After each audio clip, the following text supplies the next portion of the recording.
My name is Hannah Gable. I am 29 years old, and if you walked into Gable's Oak Diner on any given morning, you'd smell fresh coffee, sizzling bacon, and the sweet, warm aroma of cinnamon and roasted apples. To the folks of Oak Haven, Ohio, our diner was the beating heart of the town. A cozy two-story brick building on Main Street where farmers, teachers, and truckers came for a hot meal and a friendly smile. To me, it was a 14-hour daily sentence every single morning. While the rest of the town was still asleep under a blanket of dark Ohio mist, my alarm went off at 3:30 a.m. By 4 a.m., I was in the cold, stainless steel kitchen of the diner, tying my flouse-dusted apron around my waist. My hands were permanently calloused, my knuckles scarred from hot sheet pans, and my neck ached from leaning over the heavy wooden rolling pin. I wasn't just the cook. I was the engine that kept the entire business running. I baked 25 fresh pies every morning: apple, cherry, pecan, and my signature sour cream blackberry pie. The recipe for the crust didn't come from a commercial culinary book. It was a century-old secret passed down to me by my grandmother. It produced a crust so impossibly flaky, light, and buttery that people literally drove 2 hours from Columbus just to buy a single slice. While I slaved over hot ovens and prepped 60 pounds of hash browns, my husband, Tyler Gable, was usually fast asleep in our apartment above the diner. Tyler was 20-30, charming, and utterly useless. He liked to walk around the dining floor during the lunch rush wearing a crisp polo shirt, slapping regulars on the back, pretending to be a self-made entrepreneur. In reality, he couldn't even balance a cash register till without missing $50. He handled the front desk and the bank deposits. Or at least, that's what he told me he was doing. And then, there was my mother-in-law, Mrs. Evelyn Gable. Evelyn was a bitter, hawk-eyed woman who sat at the corner table near the register like a hawk watching mice. She treated me with a quiet, icy condescension that bled through every sentence she spoke. To Evelyn, I wasn't the talented baker keeping her family's failing diner alive.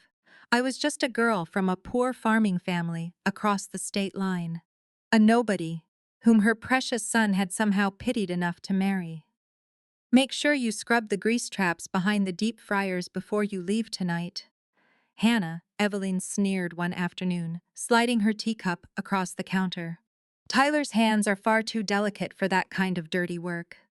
You ought to be grateful my family gave you a roof over your head and a respectable name in this town. Without us, you'd still be working a minimum wage register at a gas station." I swallowed my pride, wiped the sweat from my forehead, and kept my head down. I stayed because I believed in family. I stayed because I thought that if I worked hard enough, if I poured enough of my soul into that kitchen, they would eventually see my worth. I was an idiot. The crack in our marriage didn't start with a shouting match. It started with a man in a tailored gray suit who walked into the diner on a rainy Tuesday afternoon. His name was Richard Hayes, a senior scout for Heritage Dining Group, a massive national franchise network that specialized in buying authentic, local American diners and turning them into high-end regional chains. He ordered a slice of my sour cream blackberry pie and a cup of black coffee. I watched through the small glass portal of the kitchen door as he took his first bite. He didn't just chew, he stopped, looked down at his plate, and took a second bite. 5 minutes later, he asked Tyler to call the head chef out from the kitchen.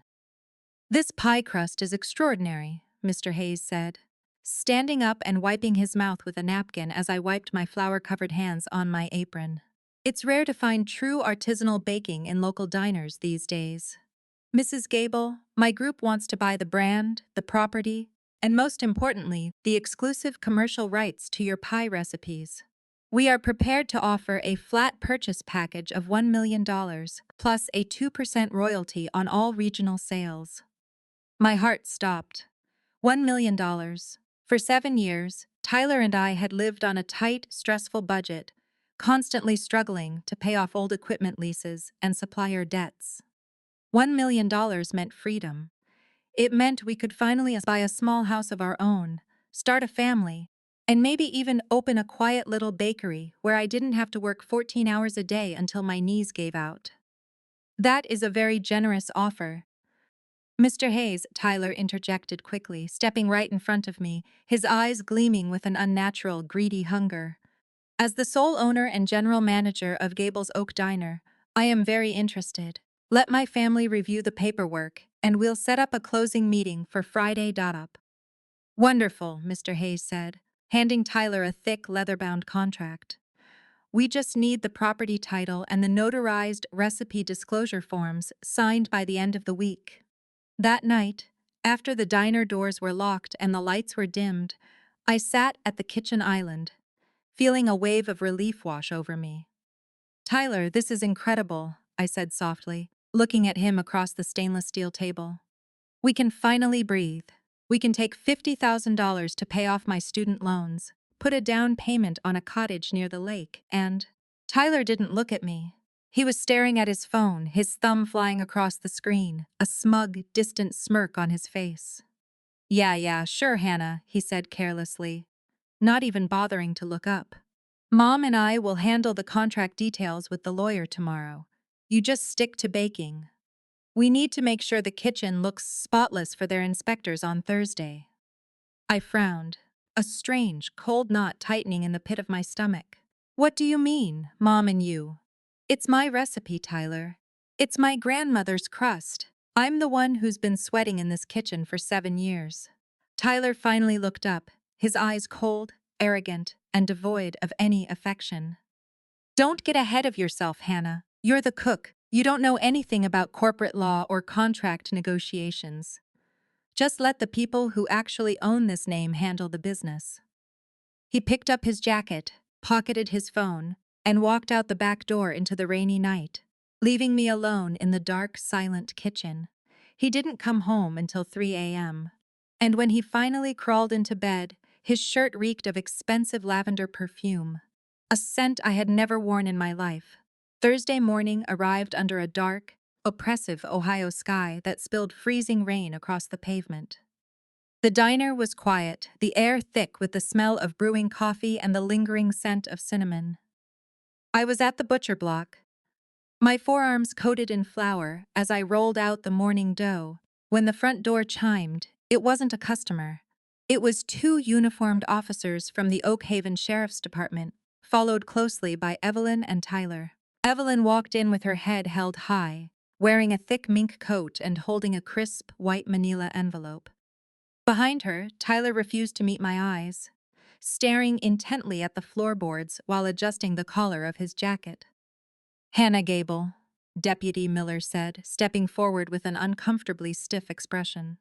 He was a local guy who used to come in every Thursday for my cherry pie, but today his hands rested near his belt.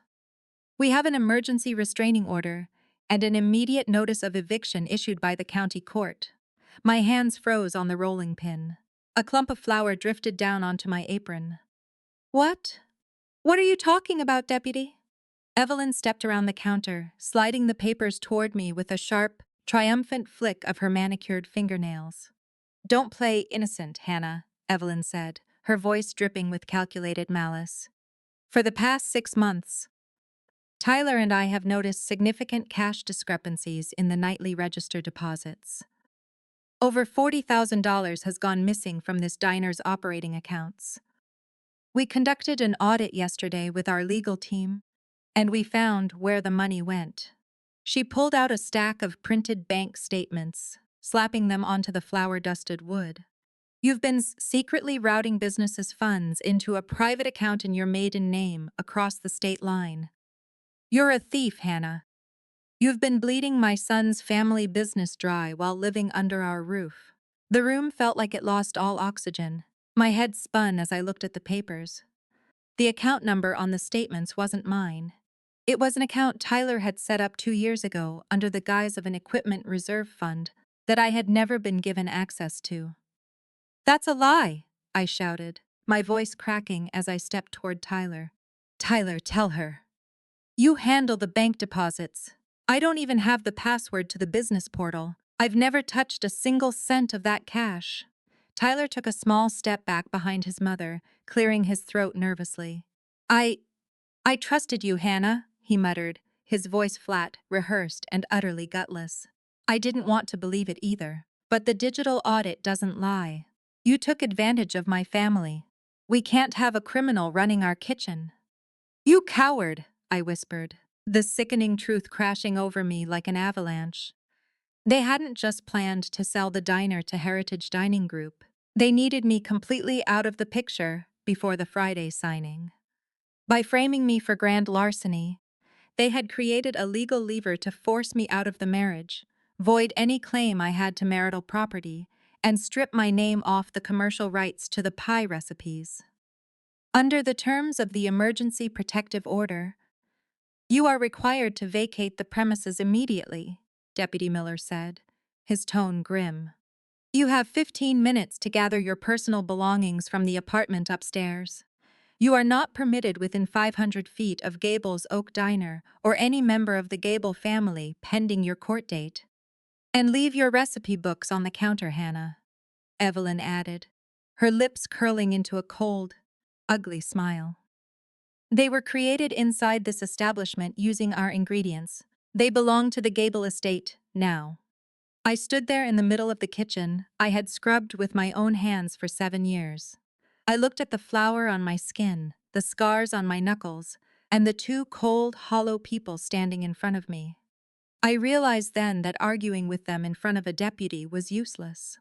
They had spent weeks building this paper trap, buying off lawyers, and forging digital trails while I was busy baking their bread. 15 minutes, I said quietly, my voice dropping to a low, icy register that made Tyler flinch. I'll get my things.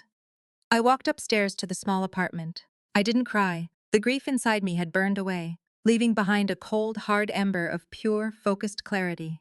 I packed my clothes into 2 canvas duffel bags. I grabbed my passport, my birth certificate, and a small, worn leather notebook hidden beneath the loose floorboard under the bed. My grandmother's original handwritten recipe journal, complete with her personal notes on flour hydration and fat ratios that I had never written down in the diner's kitchen book.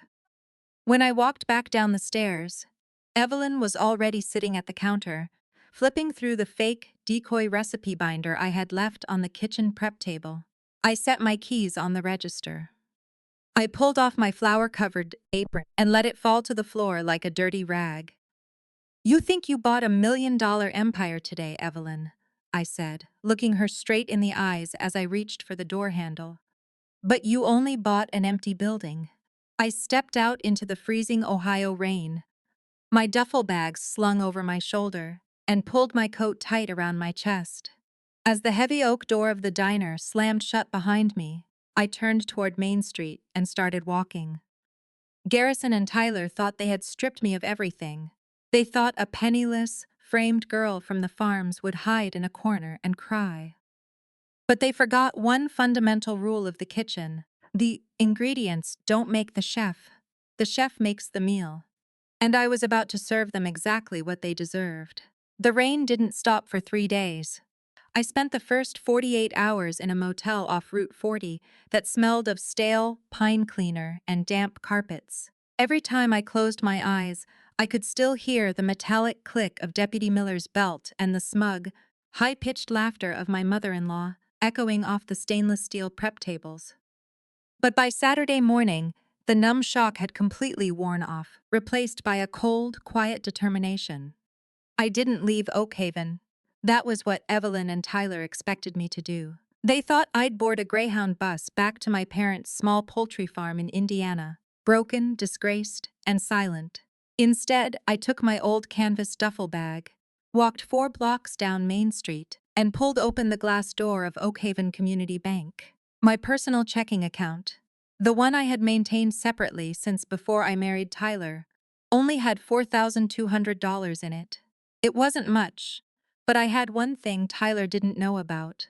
A small $35,000 certificate of deposit left to me by my grandmother, tucked safely in a credit union 2 towns over. I cashed it out that afternoon.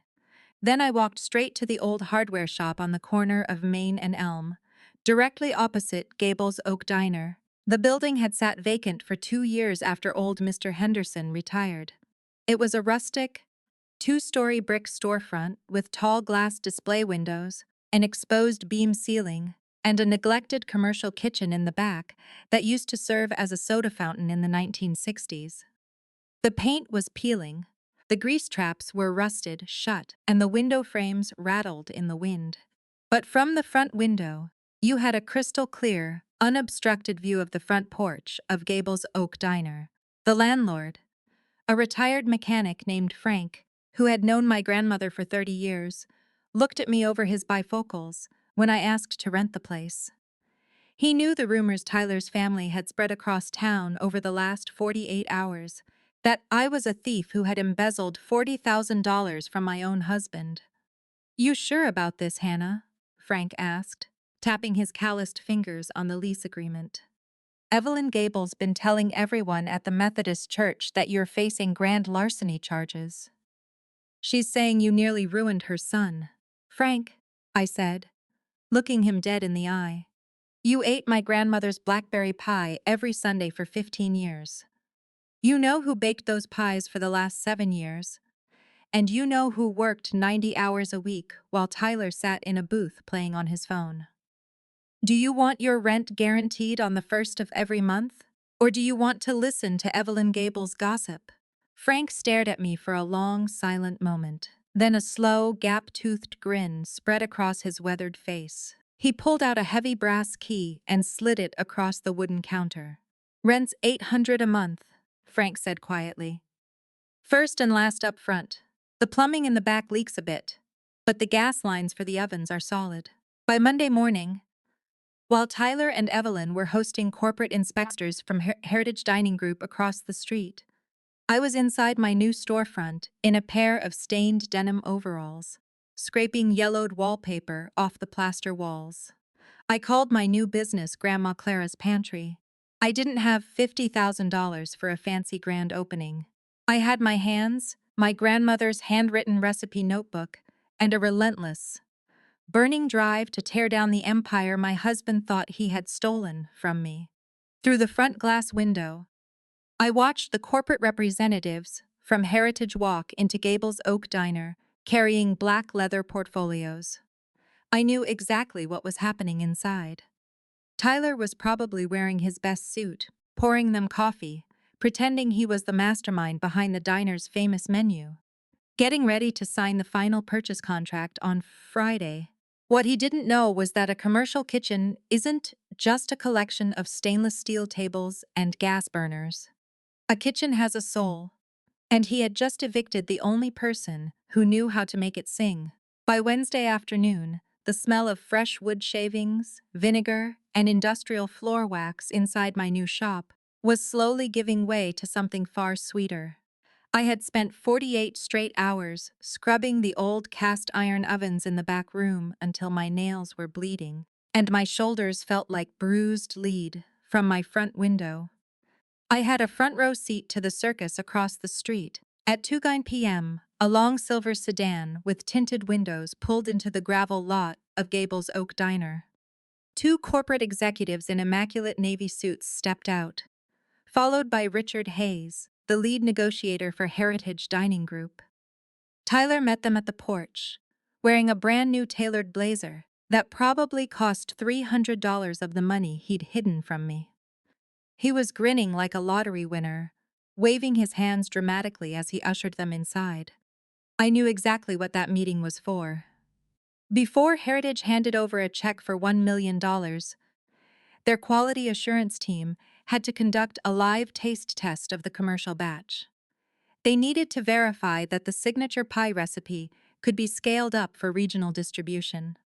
What Tyler and Evelyn didn't realize was that the leather-bound binder I had left on the kitchen prep table on the day they evicted me wasn't my grandmother's secret notebook. It was a decoy, years ago. When I first moved into the apartment above the diner, I kept a dummy binder on the shelf filled with standard, generic baker's ratios, the kind of dry, heavy crust recipe you'd find on the back of a cheap bag of all-purpose flour. I used it whenever eager kitchen helpers or nosy relatives asked to see the secret. The actual secret to Grandma Clara's crust wasn't just the ingredients. It was the temperature of the lard, the precise percentage of ice-cold apple cider vinegar added to inhibit gluten formation, and a 3-stage folding technique that created 48 microscopic layers of butter in every inch of dough. None of that was in the binder sitting on Tyler's counter. Through my front glass, I watched the kitchen lights across the street flicker on. Through the window, I could see Evelyn standing over the wooden butcher block, wearing a pristine white apron over her silk blouse. She was attempting to roll out a sheet of dough herself, her face red and flustered as the roller kept sticking to the unchilled butter. I chuckled softly, dipping my wooden spoon into a fresh pot of blackberry reduction on my own stove. "Good luck, Evelyn," I whispered to the empty room. "Flour doesn't care about your mink coat." By 4 p.m., the front door of Gable's Oak Diner opened again. Richard Hayes and his team walked out onto the porch. They weren't smiling. Hayes held a small paper napkin in his hand, looking down at a half-eaten slice of pie with an expression of intense disappointment. Tyler was hovering beside him, sweat soaking through the collar of his expensive blazer, his hands flying through the air in desperate, frantic explanation. Hayes shook his head coldly, handed a folded sheet of paper to Tyler, and got into the back of the silver sedan. The car kicked up a cloud of wet gravel as it sped away toward the highway. 10 seconds later, Tyler turned around and slammed his fist against the porch railing so hard I could hear the wooden thud from across Main Street. I leaned against my front counter, taking a warm, fragrant bite of a test crust straight out of my newly calibrated oven. It shattered into 1,000 delicate, buttery flakes on my tongue, rich with the subtle tang of buttermilk and fresh blackberries. My shop wasn't officially open yet, but the sweet, warm aroma of baking sugar and toasted butter was already drifting out through the transom window above my front door, carried straight across the street by the cool afternoon breeze. I turned around, picked up a fresh piece of chalk, and wrote 5 simple words on the sidewalk, A-frame board sitting beside my entrance. Grandma Clara, Pantry, the real recipe. Opening tomorrow, Thursday morning arrived under a crisp, pale autumn sun. By 5 a.m., the streetlights along Main Street were still humming against the dim blue sky. I stood inside my kitchen, tying the fresh white apron around my waist, watching the quiet street through the clean glass windows of Grandma Clara's pantry. I had spent the entire night baking. My fingers were dusted with flour. My back ached with a familiar, satisfying throb, and the cooling racks behind me were lined with 36 fresh pies. There were cherry pies with lattice tops glistening under a light glaze of coarse sugar, deep dish pecan pies fragrant with dark maple syrup, and 12 golden pans of Grandma Clara's famous sour cream blackberry pie. The moment I unlocked the front door at 6:30 a.m., the warm, rich scent of caramelized butter, toasted pecans, and baking fruit billowed out onto the sidewalk. At first, the street was empty. But by 6:30 a.m., the town began to wake up. Old Frank from the hardware store was the first to walk in, his boots clacking against the freshly polished floorboards. He took one look at the glass display case, pulled a $10 bill from his overalls, and pointed at a fresh slice of blackberry pie. "I've been waiting 2 years to smell that oven again, Hannah," Frank said, taking his first bite right there at the wooden counter. He closed his eyes, let out a slow sigh, and shook his head. "Tastes just like the old days. Better, even." By 8 a.m., word had spread through Oak Haven like wildfire. The people in this town weren't stupid. They had eaten my baking every morning for 7 years. They knew who had actually been running the kitchen across the street, and they had seen the natty rumors Evelyn had tried to spread. When they saw my chalk sign on the sidewalk, they didn't just come for the pie. They came to show where their loyalty lay. By 9:30 a.m., the line stretched out my front door, down the 3 brick steps, and all the way past the corner of Elm Street.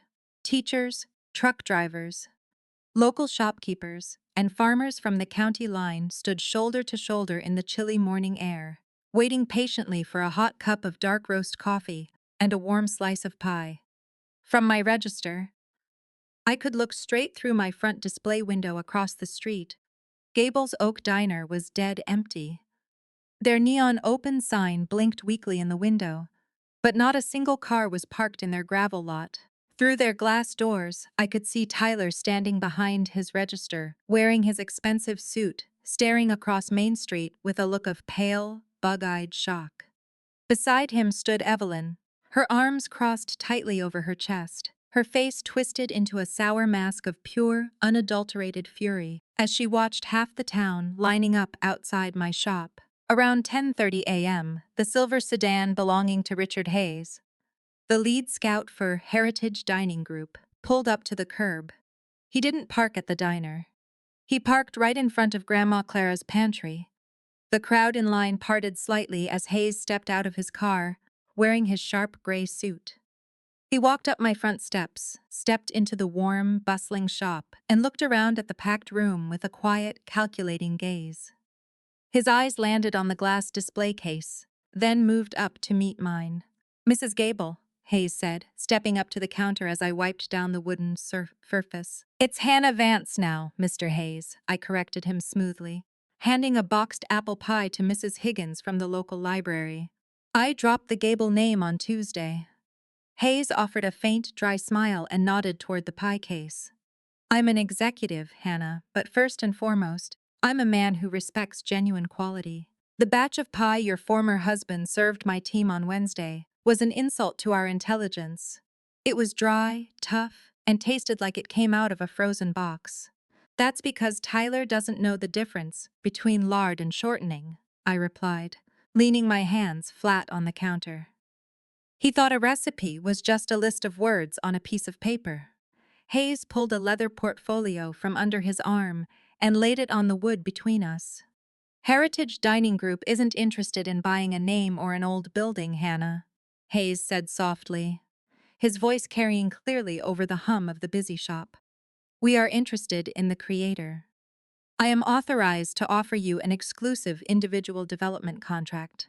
We will fund the expansion of Grandma Clara's pantry into 3 regional flagship locations. You retain full creative control, 60% equity, and absolute ownership of your intellectual property." Across the street, through the glass of my front window, I saw Tyler open the diner door and step out onto the porch, staring frantically at the silver sedan parked outside my store. He knew exactly who was standing inside my shop. He knew his $1 million buyout had just walked out his door forever. I looked at the contract sitting on the wood. I looked at the line of smiling neighbors waiting for my food. Then I looked at Richard Hayes and smiled. "Let's talk terms, Mr. Hayes," I said. By Friday afternoon, the ink on my contract with Heritage Dining Group was dry. Richard Hayes didn't just sign an agreement for 3 new regional locations.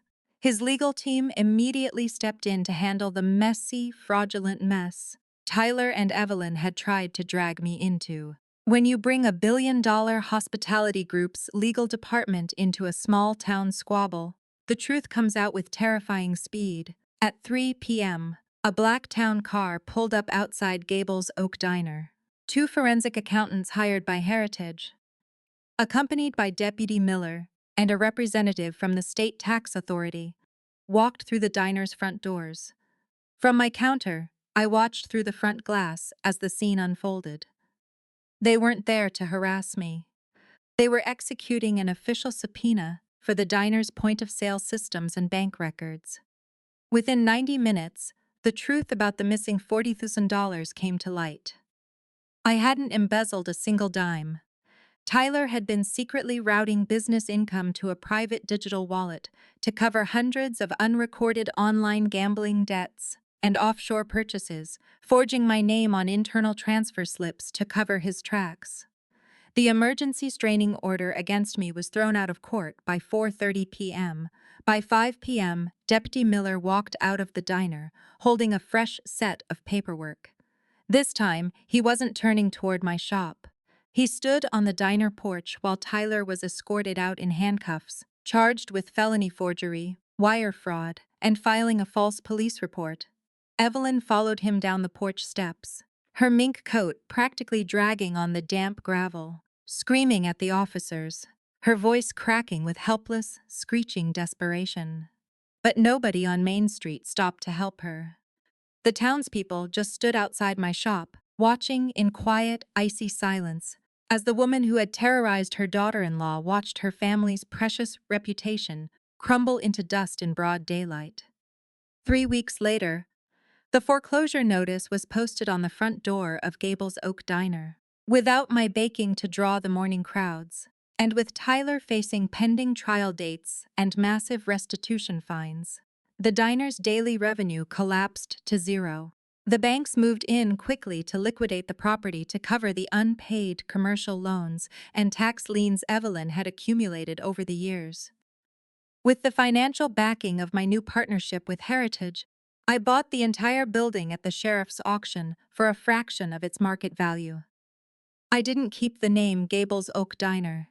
I had the old wooden sign ripped down from the porch brickwork, replacing it with a hand-carved oak emblem that bore a single proud title.